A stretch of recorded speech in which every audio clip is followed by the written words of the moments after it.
का जो कानून आया है वो भी यही है जी। मैं अरुण पन्नालाल जी के पास आऊंगा। इस जो नया बिल आया है, जो नया कानून बनने जा रहा है, राज्यपाल के बाद जो है कानून बन जाएगा, उस कानून को आप किस तरीके से देखते हैं? कानून को तो सबसे पहले मैं बड़ा धन्यवाद देता हूं हमारे गृह मंत्री विजय शर्मा जी को कि वो जिनको बोतल से बाहर तो निकाले।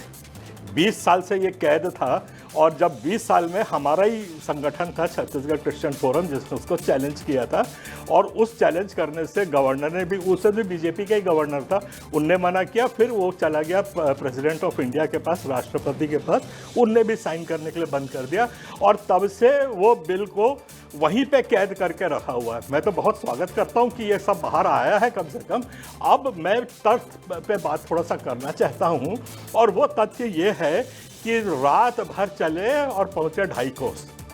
मेन मुद्दा जो 2006 के उसमें हम लोगों ने विरोध किया था, उसमें 2 लाइन में कहता हूं, यहां ज़्यादा बात तो नहीं कर पाऊंगा, उसमें 2 लाइन में ये बात है कि मानसिक आज़ादी जो होती है, मतलब सोचने की जो आज़ादी है, उसके ऊपर कोई प्रभाव नहीं कर सकता है, चाहे शासन हो चाहे कोई भी कानून हो। इस तर्क को मानते हुए दोनों ने कहा कि हाँ, ये उसके अधीन नहीं रह सकता है।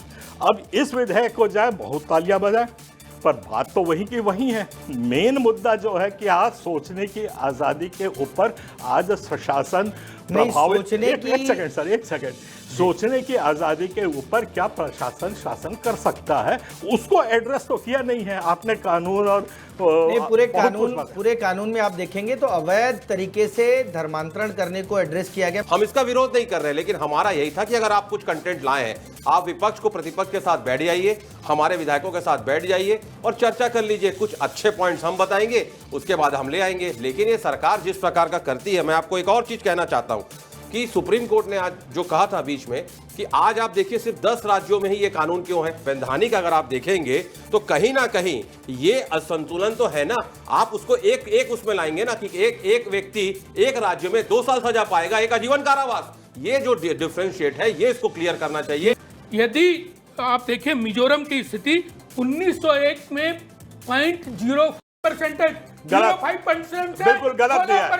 मैं दावे से कहता हूं बिल्कुल गलत नहीं तो परसेंट आएगा कहां से? अरुण जी, ये परसेंट, ये तो जनगणना के आंकड़े हैं ना, ये तो जनगणना के आंकड़े हैं। बिल्कुल गलत बोल रहे हैं। आपके पास कौन सी रिपोर्ट है जिसमें आप सही बोल रहे हैं? अरुण पन्नालाल जी, आप बता दीजिए। हाँ, धन्यवाद, मौका दे दिया बोलने का। जी, आप बोलिए। सीधी बात है कि सर पहला जनगणना कब हुई थी? 1930 में। आप 1901 का आंकड़ा कहां से ला रहे हैं, इसका बताइए मुझको। और आपने जितने आंकड़े मिजोरम उसके किए हैं, वो टोटल मैं खारिज करता हूं, वो बिल्कुल सत्य से परे हैं। वहां पे कभी वहां की आबादी 3% 4% नहीं थी, 83% शुरू से रही है और वो 2-3% आगे पीछे घूमती रही है। बस ये आप मुझको, जो मैं बोल रहा हूं गलत हूं तो बिल्कुल मुझको आप कोर्ट में चैलेंज कर दीजिए, अवमानना लगा दीजिए, जो लगाना मैं इसको प्रूव करके नहीं। पन्नालाल जी, 2011 की जनगणना लास्ट हुई है, उस समय कितने परसेंट थे और आप 2030 की बात कर रहे हैं, उस समय कितने? बहुत अच्छा, धन्यवाद, कम से कम मौका दिया आपने। 2011 में ईसाइयों की संख्या 2.6% थी और 1930 का जो पहला जनगणना हुई थी उसमें 3.1% थी। अब ये घटती जनसंख्या है, आप उस बात को समझिए बात तो। और आपके पास बाकी कोई आधिकारिक आंकड़े नहीं है और ना इस विधानसभा के, ना इस सरकार के पास। अरुण पन्नालाल जी का जवाब ले लेते हैं, फिर विजेंद्र वर्मा। वो जो आंकड़ा की आप बात कर रहे हैं ना, जो आंकड़ा अगर आप वहां पे 4 आदमी दंगा करते हैं तो वो आंकड़ा सही हो जाता है और जो हमारा इलेक्शन अपना कंसेंसस कमीशन जो है वो गलत हो जाता है। तो मैं उस बात का टोटल विरोध करता हूं और खारिज भी करता हूं। 2011 नहीं, अरुण पन्नालाल जी, आप ये मानते हैं कि बस्तर में धर्मांतरण हो रहा था? ये मानते हैं कि नहीं मानते हैं? रायपुर राजधानी में धर्मांतरण के प्रयास किए जा रहे थे, मानते हैं कि नहीं मानते? ये भी आपने अच्छा सवाल कर दिया, कम से कम एक बोलने का मौका मिल गया मुझको। आप मुझको बताइए, धर्मांतरण के आंकड़े हम कब से मांग रहे हैं? कितनी सरकारें आई और गई छत्तीसगढ़ बनने के बाद? क्या विधानसभा में धर्मांतरण के आंकड़े रखे गए?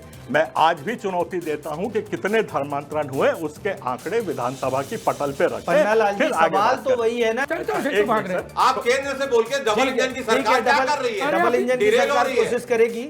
मैं अरुण पन्नालाल जी आप कुछ कहना चाह रहे हैं? सिर्फ तथ्य रख रहा हाँ, हूं तथ्य रखिए कि आप। ये जो अपना ये धर्मांतरण विधेयक है ना, यहाँ पे 4 बार आ चुका है। 2006 में सरकार लाई, 2022 में कांग्रेस लेके आई, 2024 में आदरणीय बृजमोहन जी लेकर के आए, और तीनों बार ये सक्सेसफुल नहीं हो पाया क्योंकि मूल बात से ये नहीं हट पाए थे। आज भी इसकी वही हालत है।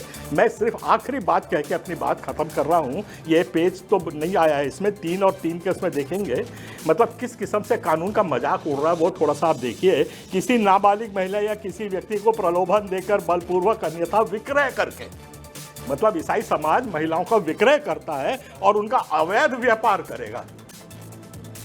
इस किस्म से हम लोगों को बदनाम करने के लिए लाया गया है। क्या नहीं तो क्या कोर्ट जाएंगे क्या? ये जो पूरा बिल आया है, कोर्ट जाएंगे क्या? वो तो जाएंगे, वो कोई बड़ी बात नहीं है। अब वो पॉस्को कानून है, आप उसमें उसको, अच्छा मैं अपने कोर्ट की बात की, मैं सुप्रीम कोर्ट की बात कर दूं। सिर्फ 7 दिन पहले वो फैसला आया है। यूपी में कम से कम धर्मांतरण का आरोप लगा करके हमारे 98 उन लोगों को 4 साल से आपने बंद करके रखा हुआ था, और उनके ऊपर ना केस चल रहा है ना कुछ हो रहा है। आज सब छूट गए हैं। तो सुप्रीम कोर्ट ने क्वेश्चन किया है, ऐसे धर्मांतरण जिसमें एक को भी आप सजा नहीं दे पाते हैं, ऐसे कानून की क्या जरूरत है? ये परसों की तो एक मिनट, तो लास्ट लाइन, आपको उसमें क्या जरूरत है ऐसे की? और इसी बात पे हम लोगों ने चैलेंज किया था कि सन 1950 से भारत आजाद हुआ था, उससे लेके आज तक एक भी धर्मांतरण के केस में किसी को सजा नहीं हुई है। इसी रायपुर राजधानी में 12 एफआईआर दर्ज हुए हैं और 12 के 12 केस में मिशनरी के आदमी अंदर गए और बाकायदा 4 से 5 दिन जेल काट करके आए। सही बोल रहा हूं पन्नालाल जी? हाँ बिल्कुल सही है। कानून आरोप लगाया है, कानून, पर वो जीते को कभी नहीं आप लोग। कानून को मानते हैं, अरे वो संविधान को मानते हैं, वो फैसला नहीं है, मानते हैं, वो आरोप है। संविधान को मानते हैं। नहीं, आप नहीं समझते कानून, देखिए कोई बात नहीं। कभी भी याद रखिएगा, आप नहीं समझते, मैं मानता हूं इस बात को। देखिए मैं सीधा बोल रहा हूं, वो आरोप है। पन्ना जी, मैं आपसे उम्र में छोटा हूं, लेकिन मैं इतना चीज समझ चुका हूं कि आप इसी जो हमारी छत्तीसगढ़ की राजधानी है बिरहनपुर, सोलपुर का गांव का नाम ले रहा हूं, पूरे गांव का लोगों ने बदल दिया। तो वहां की संस्कृति क्या हुई? वहां के लोग कहां गए? आपने एफआईआर कर दिया तो वो फैसला हो गया कि वो आरोप हुआ।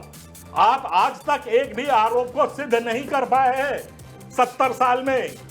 ठीक है अरुण पन्नालाल जी, एक फाइनल कमेंट इस बिल को लेकर आप लोगों का क्या मानना है? हमारा मानना है कि ये संविधान के तहत रहेगा, हम इसको बिल्कुल स्वीकार करते हैं और सम्मान करते हैं, इसमें हमारा कोई दो मत नहीं है।